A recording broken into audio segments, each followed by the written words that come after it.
एक बार एक राजा को दुनिया का सबसे अच्छा घोड़ा चाहिए था। एक दिन एक अरब व्यापारी महल में आया। उसने राजा के सामने सिर झुकाया और कहा, महाराज, मैं आपके द्वारा देखे गए सबसे अच्छे अरबी घोड़ों में से कुछ लाता हूँ। मैं आज केवल एक घोड़ा लाया, अगर तुम्हें पसंद आए तो मैं बाकी ले आऊंगा। राजा स्तब्ध रह गया। बिना किसी हिचकिचाहट के उसने व्यापारी को अग्रिम राशि के रूप में 5000 सोने के सिक्के सौंप दिए। पास ही एक बूढ़ा नौकर तेजी से आगे बढ़ा, मेरे राजा। लेकिन इससे पहले कि वह अपनी बात पूरी कर पाता, पहरेदारों ने उसे चुप करा दिया। दिन बीते, फिर हफ्ते, फिर महीने, लेकिन व्यापारी कभी वापस नहीं लौटा। राजा बेचैन हो गया।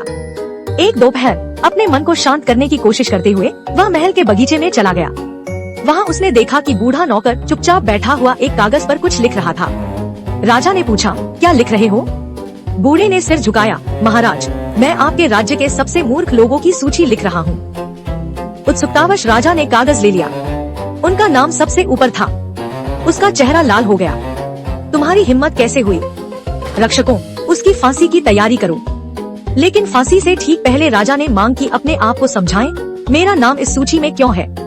बूढ़ा शांति से बोला, महामहिम, कोई भी व्यक्ति जो किसी अजनबी को 5000 सोने के सिक्के देता है और सिर्फ यह भरोसा करता है कि वह वापस आएगा, वह निश्चित रूप से मूर्ख होगा।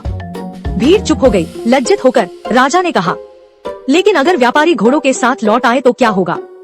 बूढ़ा नौकर धीरे से मुस्कुराया, फिर मैं तुम्हारा नाम मिटाकर उसकी जगह लिख दूंगा, क्योंकि कोई भी व्यक्ति जो 5000 सोने के सिक्के प्राप्त करता है और फिर भी वापस आता है, वह और भी बड़ा मूर्ख होगा। एक क्षण के लिए राजा उसे देखता रह गया।